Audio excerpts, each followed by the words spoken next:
All right, last weekend we were working on this thing, and we finally resolved ourselves to the idea that the starter was junk. That starter, we could smell it burning. Here's the original starter we took out of here. It's actually not the original. This is one I think I bought years ago. And this is an American Bosch starter. So we found a cheap import replacement starter off of eBay for about 35 bucks shipped. You can't get it much cheaper than that. So you're going to make sure that it rotates in the correct direction. You're going to make sure it has the right number of teeth on the sprocket here, or the Bendix gear. Here's the other thing. We noticed that if you looked for starters for Ariens GT17 tractors, the prices were a lot higher. But if you looked for a starter for a KT17 Kohler engine, that's where you could get the cheaper starters. However, you had to look through and take note of where this stud to connect the cable is located, because on a lot of the KT17 replacement starters, we noticed the stud came out the side here. And the problem with that is, on the GT17 tractor, you have this big solid steel shaft that's about 1 inch in diameter right here, which is the rock shaft. It actually goes and controls this part on the front here that actually lifts and lowers implements. So that is going to be completely in the way and not allow you to install the starter with that stud right there. You have to have the rear stud. So we've got a rear stud one. We found it cheap. We ordered it. It came in. We also found out it is approximately 3/4 of an inch longer than this starter, which, as luck would have it, if you take off this plastic protective cap, you can just sneak it in there. So if this starter was any larger, it would not fit. So we lucked out there. The cable was just long enough to reach the old stud. We had it going underneath the starter and coming up from the bottom.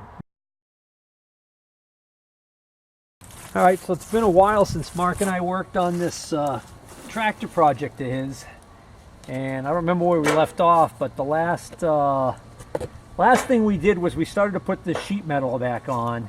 So we took the motor back out so we could reinstall the sheet metal and put it back in, because we had installed the brand new starter, and we tested it with a new key switch and a charged battery, and it spins a lot faster, and it seems to be working really well. But we didn't get any spark, and that's when we found out that, unfortunately, we fried the ignition coil. Now, it was an old ignition coil, a really old one. So in a moment, I'll go grab that coil so we can take a look at it, because it's kind of interesting. So this is the starter I got off of eBay, and I think this was like 35 bucks shipped. So it was pretty cheap. Made in China. But here's the thing. We noticed it was a little bit longer, and we are able to just barely squeeze it in here. The cable ends up being a little bit short, but I think I can reroute the cable to take care of that problem. But now we've got a new problem regarding the length of the starter. This piece of sheet metal, it goes on here like so. What happens is this metal right here is hitting the back. So what we have to do is we're going to have to notch this out enough to account for the extra length on the starter. So what I'm going to do is I'm going to put this in place roughly into position and butt it right up against there, and I'm going to see how far the center of this hole needs to go in that direction to line up with the center of this hole. That is how much, or how deep at a minimum, I have to make that notch. So Mark, go ahead and grab me the little ruler. That's we call it a scale. Machinists like to call metal rulers scales. Yeah, just hold on to that marker for the moment, all right? So you see what I'm doing, Mark? Yeah. It's too hard for me to try and figure out, well, I can't, you know, how far do I need to make this, how far over in that direction does this need to go? If I notch this out, I want to notch it out enough so that this will move over that way, so that the center of this hole right here, right, will line up with the center of this hole. So if I hold this up like this in position, right, and I just eyeball it, 6/16 looks pretty good. Now if I hold this on here and I look at the 3/8 mark, I could see that that's almost right up to this. Matter of fact, that's almost 7/16. So to make my life easy, I'm just going to cut, I'm going to use this line right here, where this little reinforcing strip of metal is spot welded to this. See, this is another piece of metal. Yeah. They put this on here to beef this up, to give it strength. Okay? So what we're going to do is we're going to use this edge right here as a guide. And we're just going to cut straight over from that corner right there, right over to here, right? And then we're going to cut right along here.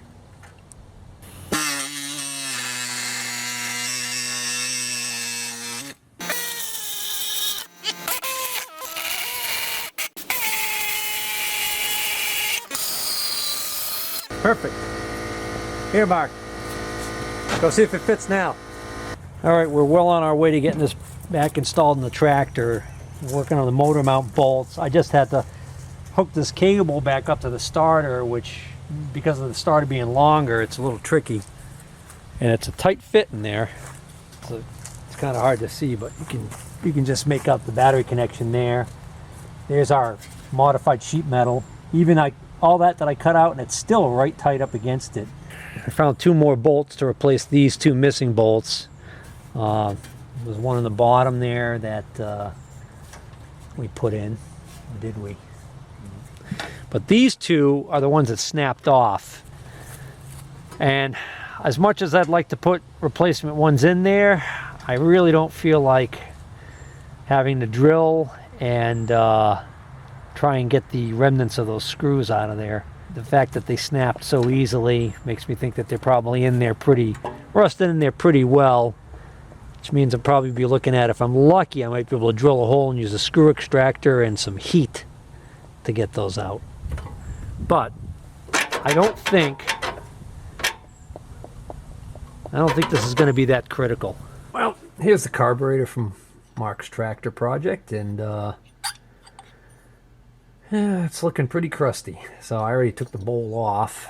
I just put it back on so it wouldn't get lost, but I took a peek in here and saw some pretty disturbing things.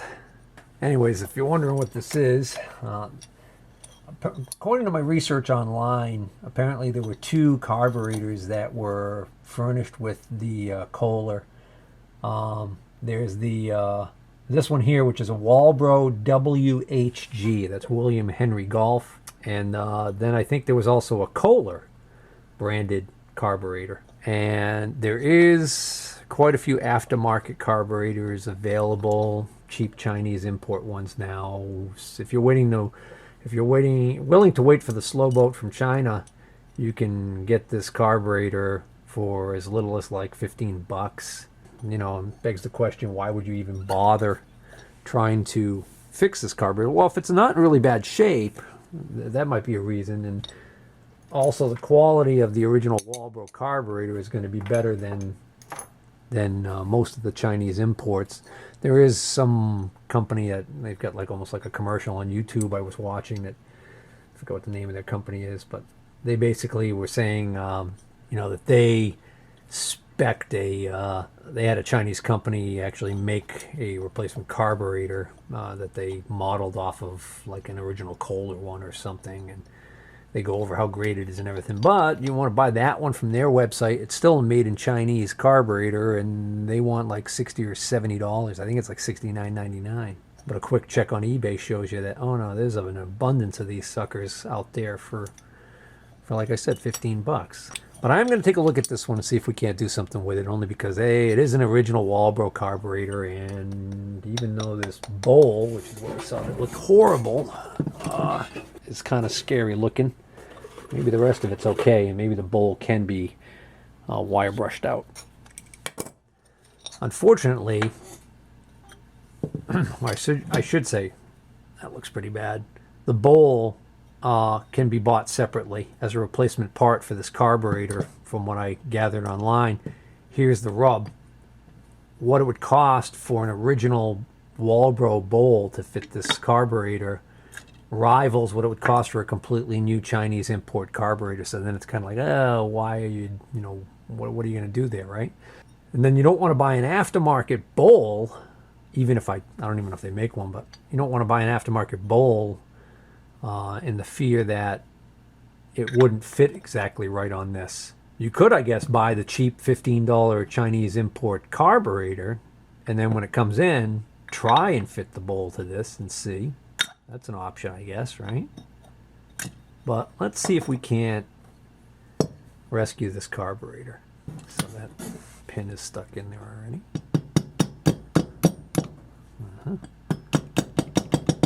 Yeah, wonderful.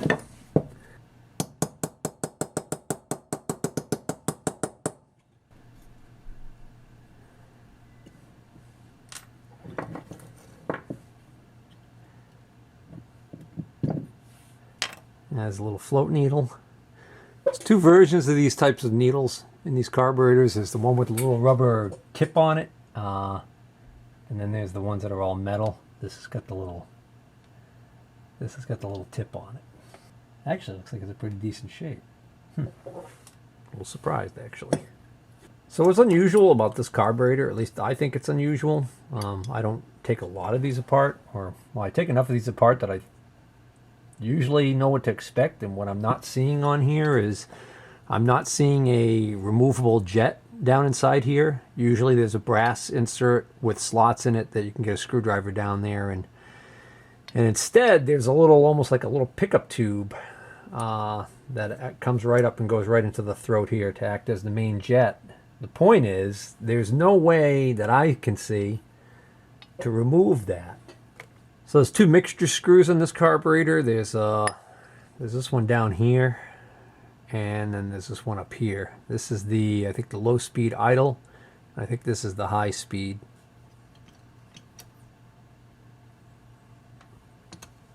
The head of this mixture screw is just horribly torn up.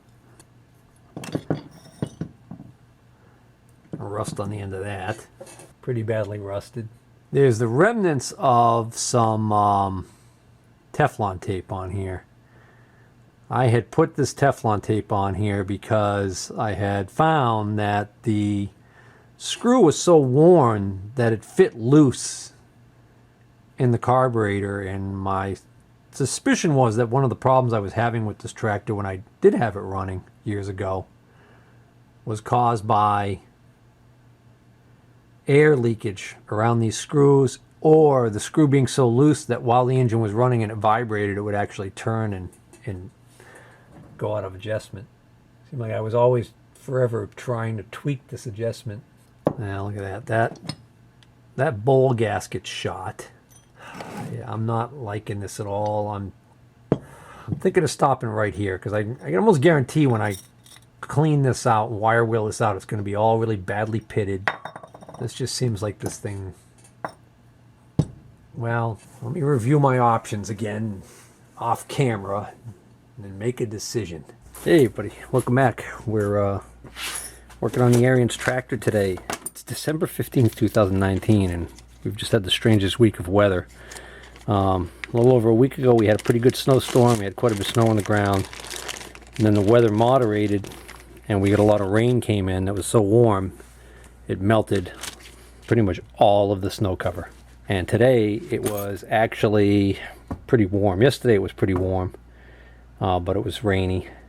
And today the rain has stopped, so we decided we're going to try and take advantage of this small lull in the winter and see if we can't get some life out of the Ariens tractor GT14. So we're going to try and use this decrepit carburetor, and in order to do that I had to buy a new bowl gasket. I got a bowl gasket for $5. Figure $5 is worth taking a chance to see whether or not we can't actually still use this thing.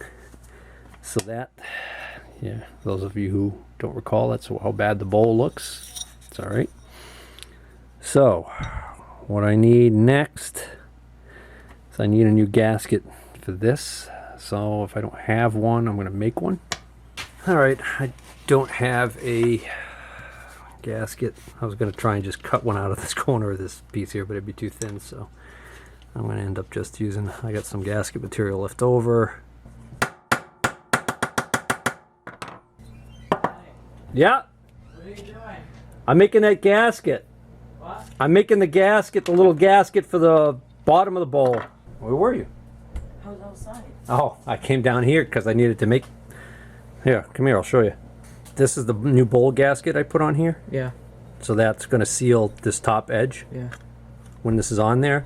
But what tightens this onto there is this little strange bolt. Yeah. And there's a little tiny gasket that went here.